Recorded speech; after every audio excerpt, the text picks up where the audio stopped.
Welcome to On Texas Football. I'm Bobby Burton. I'm joined by Jerry Hamilton. It's time for a little Saturday conversation, Jerry.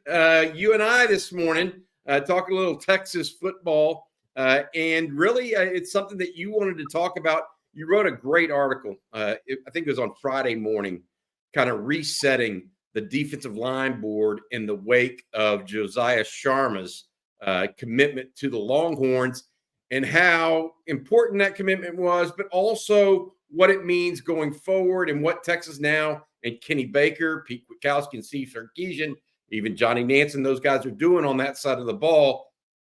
Let's first of all take Sharma's, just one quick comment on Sharma. You and I both yesterday in a video, I feel like he's one of the top 2 or 3 most important commitments thus far in the recruiting class for him. You still agree with that comment? Yeah, no, for sure I do. I look at him, Lance Jackson, Smith Orogbo, Nick Townsend. I kind of put all those guys in a group together. Look, Townsend's one of the best tight ends in the country. Obviously, these guys are athletically different at their size than a lot of other guys in the country. With Smith Orogbo, it's the upside with that twitch that he has. Those guys have elite traits at their positions to me for big players. And you're not adding the Bo Barnes, Cade Phillips, those kind of guys. I understand what you mean by that. All right, let's go into the other defensive linemen and now where Texas sits, because this makes the group, if you're wanting to get 3 to 4, having one in the boat among your top group is really important. Another guy that you mention oftentimes alongside Josiah Sharma has been Myron Charles out of Port Charlotte, Florida. He, at one point, you thought might be coming in this weekend for an unofficial visit with Josiah Sharma. What is the tie between those two? Because a lot of people, Charles currently committed to Florida State, by the way. A lot of people think those two are kind of tied together, but is that true? I mean, package deals rarely work in the truest sense in football. So what's the situation there? I think they kind of hit it off, but have become friends since officially visiting Texas together, but they only made one official visit together. I mean, that's the reality of it. You didn't see Myron Charles schedule an Alabama official visit or Josiah Sharma schedule an FSU official visit. So while they're friends, and if it worked out, great, their recruitments are independent of each other. Does that mean Charles is definitely going to stick with FSU? I can't say that. Texas thought he was coming on campus Thursday. He was scheduled to be in. Then that fell through. He's spoken with Texas. They've continued the communication since Wednesday. So, look, Texas is going to continue to work with Myron Charles. I do think having Sharma committed to Texas makes it easier to continue to get Charles back on campus, probably during the season, maybe when Sharma's on campus again. But I don't think these guys are locked in to go to the same school. They're from different, farthest east, farthest west in the country. They only went on one similar official visit with each other. So I think it's overblown a little. If it worked out for Texas, that'd be great. But just because Sharma flipped to Texas doesn't mean Myron Charles likes Texas more than he already did. But Texas is continuing. You think Texas is continuing to pursue him? Oh, yeah. No doubt. No doubt. I think, look, they brought those guys in that first weekend and paired them up for a reason. I think those are 2 of the top, I think were 2 of the top 3 guys on the board, along with Brandon Brown. And, Kevin Wynn, obviously, you wanted to get Zion Williams in. DJ Sanders you brought in as well. Texas isn't backing off Myron Charles. Okay, got it. 2 other guys they brought in this weekend that made unofficial visits. Antonio Coleman is KJ Lacey's high school teammate at Saraland. He's been committed to Auburn and Alabama, currently committed to Alabama, 6'2.5", 275, 280 pounds. And then a newcomer to football, relatively speaking, JJ Han out of Southern California. That is a transfer, so to speak, from Germany.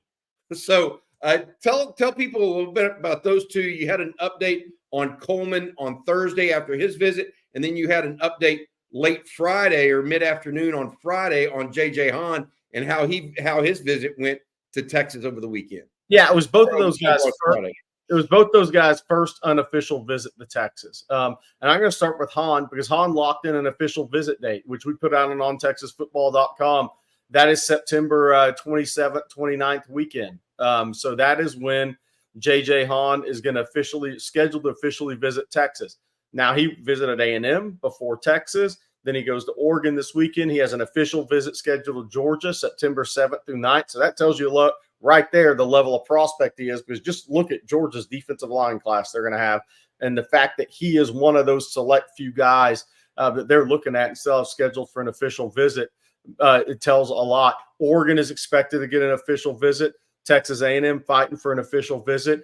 But this is a recruitment that he has not been on an official visit yet. So these have been unofficial visits, kind of the first time he sat down with head coaches and really linked the time for the position coaches, whether that was Trey Scott at Georgia in early June, Kenny Baker on Friday. So, look, that's JJ Han to me is a guy that it's something to remember for Texas fans. Steve Sarkisian really likes him. Kenny Baker really likes him. Pete Kwiatkowski has a connection to Rancho Santa Margarita Catholic High School from when he was at Washington. All three of those guys really like JJ Han, something to keep in mind with them immediately scheduling the official visit. With Antonio Coleman, Saraland High, his recruitment's been a bit of a roller coaster because obviously Nick Saban retired. He's committed to Bama, flipped to Auburn, flipped back to Bama. The day I was at Saraland spring practice, Auburn had 4 defensive coaches, including D coordinator DJ Durkin there, watching his every move. Auburn hasn't given up on him. Alabama obviously continues to recruit Antonio Coleman heavily, knowing that other schools are still after him, and he remains committed to Alabama. But what I will say is Texas is recruiting Antonio Coleman. But the thing with Antonio Coleman, remember, Bo Davis was recruiting him at Texas when Bo was at Texas before he went to LSU. So Texas has liked Antonio Coleman for a while. They just never really got him on campus. I think they've been working for a while to get him on campus. And I think with Nick Saban retiring, the flip from Auburn back to Alabama, I just think it's kind of opened the door a little bit there for Texas. But that was his first unofficial visit to Texas. The next key, if this recruitment's going to move forward, will be an official visit in the fall during the season. If that doesn't happen, I don't think Antonio Coleman ends up at Texas. If you see, or if news breaks and an official visit date's been set and his family members are coming, I think that takes that recruitment to another level. That's a big one. So basically the parents, Texas and Coleman need to get the parents on campus, not just the player, because he came in with KJ Lacey. And then as far as Han's concerned, you mentioned the September 27th, 28th weekend.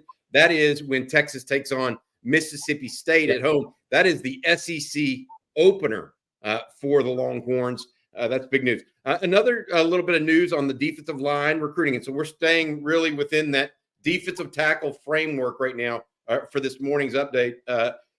You mentioned DJ Sanders earlier this week. You said that he's expected to announce around August 8th. It's not definitive quite now, but the young man out of Belleville looks like he will be announcing somewhere around August 8th. He's expected to announce between Texas A&M, and Michigan. Is that accurate? That is accurate, but I've just always really questioned whether he'd leave the state or not. And I'm not saying he's got a family member in the Detroit area, so he's been up there a couple of times, obviously made an official visit. But when I visited Belleville in the spring, I didn't talk to one person that actually thought he'd go that far from home. So that's what'll be interesting. So if we come down to A&M in Texas, which way is that going to go with his recruitment? I think both programs have felt good at different times. But DJ Sanders is one of the toughest prospects to get a read on, not only for the media, but for the college coaches. He's not out there on social media. He doesn't do interviews. He doesn't conversate with college coaches as much as a lot of other kids do. So he's a tougher guy to get a read on. But what'll be interesting, I know we'll get to it, is DJ Sanders, the decision he makes could play into a couple of other guys that Texas is looking at and how hard they may push. And that is August 8th or right around there for a decision. So let's go to those other guys. A couple of the guys that you mentioned, Chase Sims, A&M commit that's out of Richmond Randall. Derry Norris out of Spruce Creek in Florida. He's committed to Georgia Tech. Those two guys, the other ones that you've mentioned, is that accurate? That's accurate right now. I do think that list will expand by 2 or 3 names during the senior season for these guys when Kenny Baker gets to watch senior tape on some guys that maybe have committed elsewhere that Texas thinks has really good players, but he didn't get a chance to evaluate fully since he got to Texas late in this 25 cycle. But Chase Sims is the one I kind of want to circle in on, because he's committed to Texas A&M from Richmond Randall. He's at A&M this weekend. I talked to him Wednesday. He said, look, my recruitment is still open. I'm committed, but I'm not shutting the door on other schools. Texas is one of those other schools. So what'll be interesting is if DJ Sanders on the 8th opts for Texas A&M, does Texas make a move with Chase Sims immediately? That's something I'll be watching. I think there could be something that happens there if DJ Sanders swings the way of the Aggies. A&M already has Landon Rink committed along with Chase Sims. It would be interesting to see if Texas makes a move on Chase Sims. So there's a couple of things at play in state right now with some of those guys. I just like the idea of Texas expanding a little bit, because a week ago we were worried, hey, are there enough guys on the board even? And now in the last 48 hours, really, Texas has flipped one of its top targets from Oregon.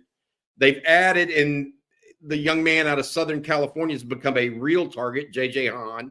Myron Charles seems at least somewhat receptive to continuing conversation with Texas.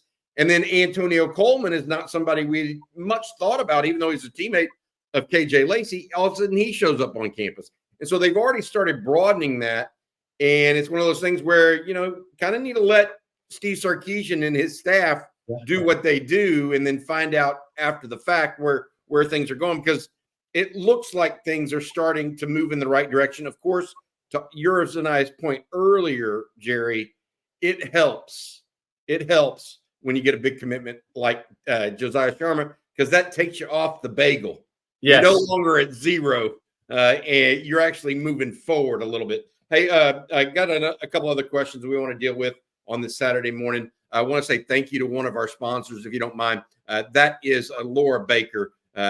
She is just a terrific realtor, does work for Andy Allen team over at Keller Williams. Give her a call if you're looking to move to, from, or within the Austin city limits, or you just want a condo in downtown Austin. You just never know what you want to do. Give Laura and her team at Keller Williams a call, 512-784-0505. Jerry, a couple other news and notes I want to come out with today and speak about this morning. Texas spent $2.3 million. $2.3 million on the welcome to the SEC party. I was there. You were there. 100,000 plus UT fans milled in and out throughout the day, in my opinion. You think that money was well spent? Oh, gosh, yes. Absolutely. Yeah, absolutely. Pitbull was there. That was probably a pretty good portion of that. But no, I thought it was great being there in person. Chris Del Conte, the leadership at Texas, continues to show that they are brand builders. And I think that's important. I think Chris Del Conte has done a great job continuing to grow the University of Texas brand.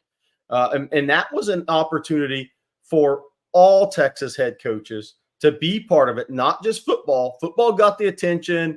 Paul Feinbaum, all the ESPN people that were there. Right, Rodney Terry did an interview with ESPN. So there was a lot going on there, but it was a chance for all Texas coaches.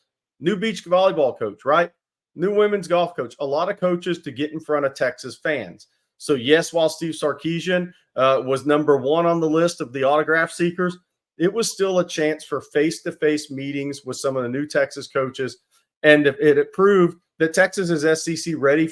They're brand building. They continue to build the brand under Chris Del Conte. And Bobby, what's the SEC done better than any conference? I think in the last 20 years, they've built their brand. Yeah. I want to say this. I think it was worth it too, 100%. And you get very few opportunities as a big public university, maybe during football games, et cetera, to kind of galvanize a fan base or bring a fan base together. Texas took advantage of that. And it showed, and I think the people that went had a great time. I think that it showed well of Texas to do what they did, et cetera. Yeah, take advantage of your opportunities. That's what Chris Del Conte and Texas as a whole, because Jay Hartzell had to sign off on that check. So did Kevin Eltife, et cetera. But that was a great event. It's not like Greg Sankey or ESPN didn't already know, but that put the stamp on it as well that, hey, Texas is a great place to go. Austin's a great place to go. University of Texas is a great place to go. They are going to be a strong part of continuing to build the SEC brand. I think that's very important in all this. I think Greg Sankey probably walked away from that saying, not only is Texas going to gain by being in the SEC, but we definitely are going to gain as well.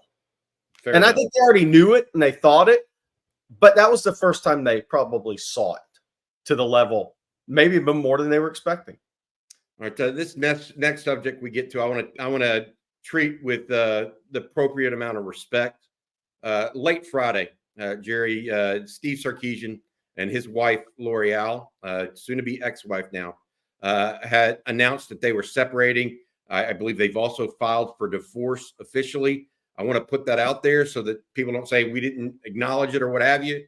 But it is a family matter, and best of luck to both of them in a very private matter. But Steve Sarkisian and LOreal Sarkisian apparently filing for divorce. I want to say that and get that out of the way.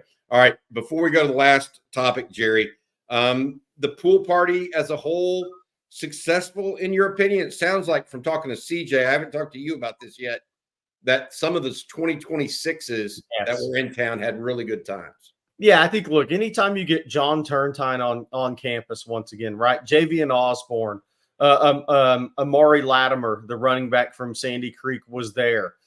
Anytime you get some of those top targets on campus, the more you get them on campus, the better the opportunities are. Just traditionally, if you look at these recruitments over time, right? That was Josiah Sharma and his mom's third trip to Texas, who he opened with. But that, again, that wasn't Amari Latimer's first time on campus. That was a second time. John Turntine's now been on campus 5 times since Texas offered him. That's a lot in less than a year. So this is Jordan Clay back on campus, even though he's down the road at San Antonio. You just look at that, and and the other thing is, CJ and I talked about this. Look, yes, Kyle Flood has a ton of connections in New Jersey. He's from the area. He was the head coach at Rutgers, right? But to see 3 New Jersey kids come down for a junior day, I'm not sure Texas ever had 3 New Jersey kids on campus at the same time for a visit. That, again, is the type of season Texas had, the move to the SEC, where the program's ascending under Steve Sarkisian. I think it really shows when you get kids to visit from areas you don't normally. I mean, Sadir Mitchell was the first guy from Jersey to sign with Texas since when? Chris Sims? Now you got 3 kids from Jersey on campus unofficially before their junior season. That's a pretty good place to be if you're Texas. That's when you know things are moving in the right direction. When these kids on their own dime and their families are making trips down to Austin and check out the University of Texas for a one-day visit. It's not like this was a weekend deal. This was a Thursday pool party recruiting event.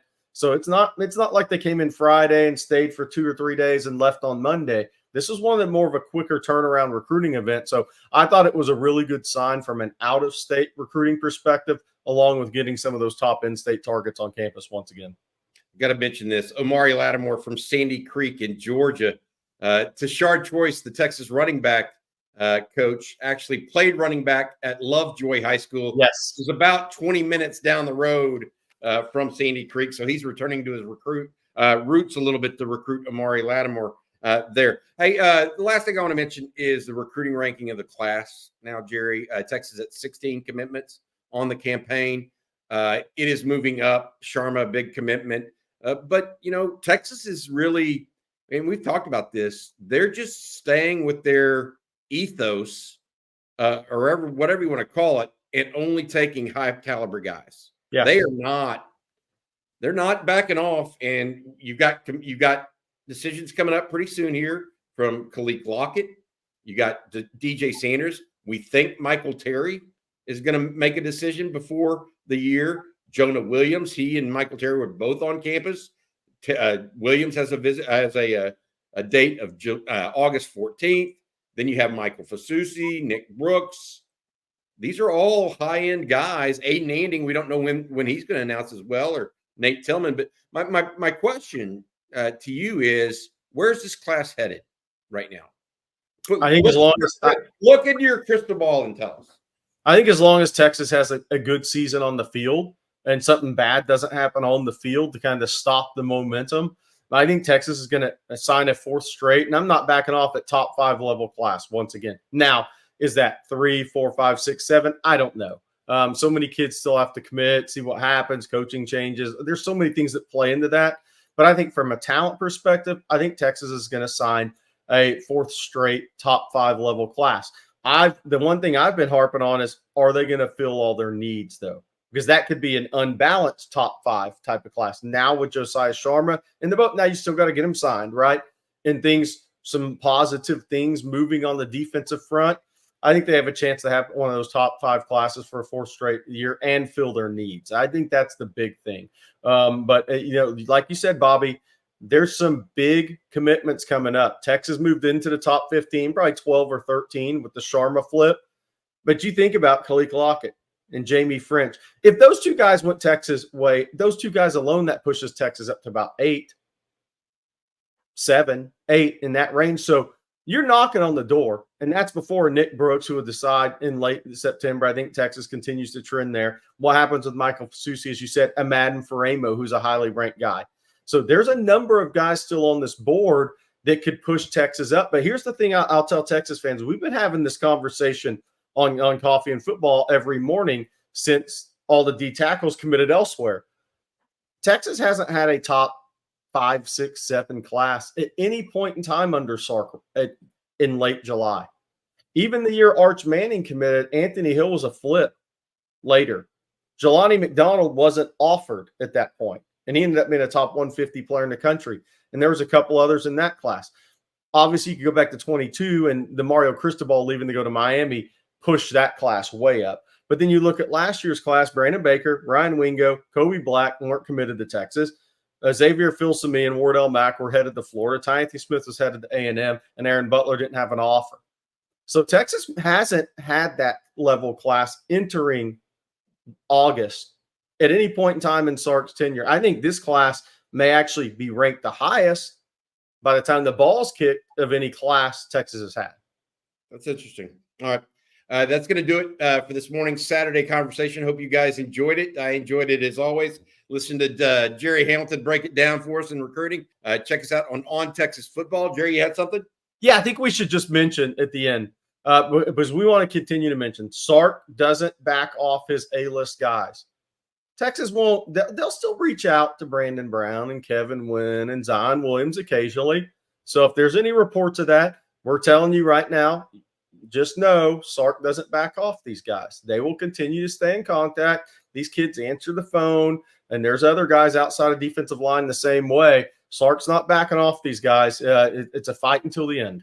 Hey, it's no different than Jamie French showing up at LSU this week.